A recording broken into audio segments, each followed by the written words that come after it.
નમસ્કાર મિત્રો, આપ સૌનું સ્વાગત છે ધ ડેલી પોઈન્ટ પર। હું છું તમારો મિત્ર કેતન મકવાણા। આ વિડીયોમાં આપણે જાણીશું આજના દેશ વિદેશના ટોપ અને તાજા સમાચાર। વિડીયો અંત સુધી જુઓ અને જો તમને માહિતી ઉપયોગી લાગે તો ચેનલને સબસ્ક્રાઇબ જરૂર કરજો। બાંગ્લાદેશમાં સત્તા બદલાતા જ ભારત સામે યુદ્ધ જેવી સ્થિતિ। તારિક રહેમાને ભારતીય એરલાઇન્સ માટે એર સ્પેસ બંધ કર્યું। ટીમ ઇન્ડિયાની પાકિસ્તાન કેનેડાથી પણ ખરાબ હાલત। T20 વર્લ્ડ કપનું ચોંકાવનારું સત્ય। પાકિસ્તાનમાં ભારતનું રાષ્ટ્રગીત ગાનારા 4 વિદ્યાર્થીઓની યુનિવર્સિટીમાંથી હકાલપટ્ટી કરવામાં આવી। રાહુલ ગાંધીને ઘરમાં ઘૂસીને ગોળી મારીશું, 25 કોંગ્રેસ સાંસદોએ ધમકી આપનાર આરોપી ઝડપાયો। PGVCLની 4.5 લાખ ગ્રાહકોને નોટિસ, 182 કરોડના બાકી બિલ ભરવા તાકીદ। બિલ નહીં ભરે તો વીજ જોડાણ કાપવાની ધમકી આપવામાં આવી।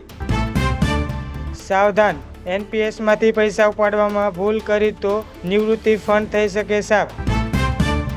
અમદાવાદમાં દલિત સમાજના સમૂહ લગ્નમાં મંચ પરથી પોલીસ કોન્સ્ટેબલની ચેલેન્જ, દલિતોને ઘોડે બેસી વરઘોડો કાઢવા મામલે આપ્યો જવાબ। ઇન્ડિયાએ ઇઝરાયલની એકપક્ષીય કાર્યવાહીની ટીકા કરતું નિવેદન, રશિયા અને ચીન સાથે કર્યું શાબ્દિક જોડાણ। DRDOએ કર્યું ગગનયાન મિશન, મુખ્ય પેરાશૂટ સફળ પરીક્ષણ, અવકાશથી પરત પૃથ્વી પર ઉતરાણ થશે સુનિશ્ચિત। ભારત UAE ક્ષેત્ર ક્રાંતિ લાવશે, અબુધાબીના ક્રાઉન પ્રિન્સ અને PM મોદી વચ્ચે એડવાન્સ ટેક પર ચર્ચા। કેન્દ્ર સરકાર દ્વારા મેટ્રોના ત્રીજા તબક્કા માટે 5000 કરોડનું પેકેજ મંજૂર। ટૂંક સમયમાં પૂર્વ પશ્ચિમ જોડાણ વિસ્તારશે।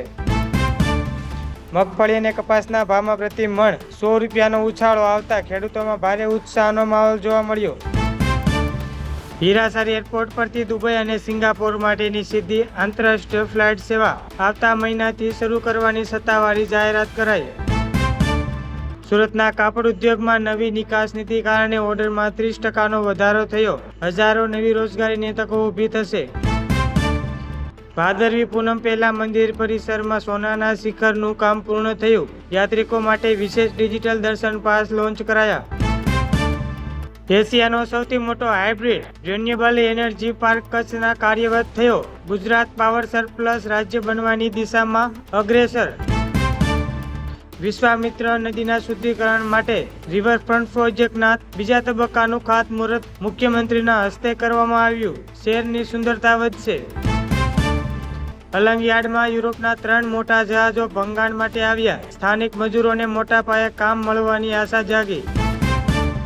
ગાંધીનગર ગિફ્ટ સિટીમાં વધુ 5 મલ્ટીનેશનલ IT કંપનીઓએ પોતાના કેમ્પસ શરૂ કરવા માટે જમીન સંપાદન પ્રક્રિયા પૂર્ણ કરી। ઉનાળુ પાક માટે નર્મદાની મુખ્ય કેનાલમાંથી પાણી છોડવાનો નિર્ણય લેવાયો। ઉત્તર ગુજરાતના 500 ગામોને સીધો ફાયદો થશે। રિલાયન્સ દ્વારા ગ્રીન હાઇડ્રોજન પ્લાન્ટનું પ્રથમ યુનિટ કાર્યરત કરાયું। પ્રદૂષણ મુક્ત ઉર્જા ઉત્પાદનમાં ગુજરાત વૈશ્વિક હબ બનશે। માર્ચમાં યોજનારી ધોરણ 10 અને 12ની બોર્ડ પરીક્ષા માટે CCTV સજ્જ કેન્દ્રોની યાદી જાહેર કરવામાં આવી। RBI દ્વારા ડિજિટલ કરન્સી વપરાશ માટે નવી ગાઈડલાઈન જાહેર। હવે કરિયાણાની દુકાને પણ રૂપિયાથી પેમેન્ટ કરી શકાશે। કાશ્મીરને કન્યાકુમારી સાથે જોડતી સીધી ટ્રેન સેવા હિમસાગર એક્સપ્રેસના નવા રૂટનું ઉદ્ઘાટન વડાપ્રધાન દ્વારા કરવામાં આવ્યું। બજેટ સત્રના અંતિમ દિવસો વિપક્ષ અને સરકાર વચ્ચે કૃષિ સુધારા બિલ પર તીખી ચર્ચા જોવા મળી।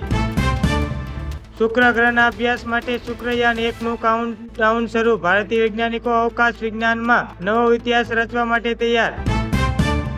દેશમાં લોકસભા અને વિધાનસભાની ચૂંટણીઓ એક સાથે યોજવા માટે કાયદા મંત્રાલયે રાજ્યનો અભિપ્રાય માંગતો અહેવાલ રજૂ કર્યો।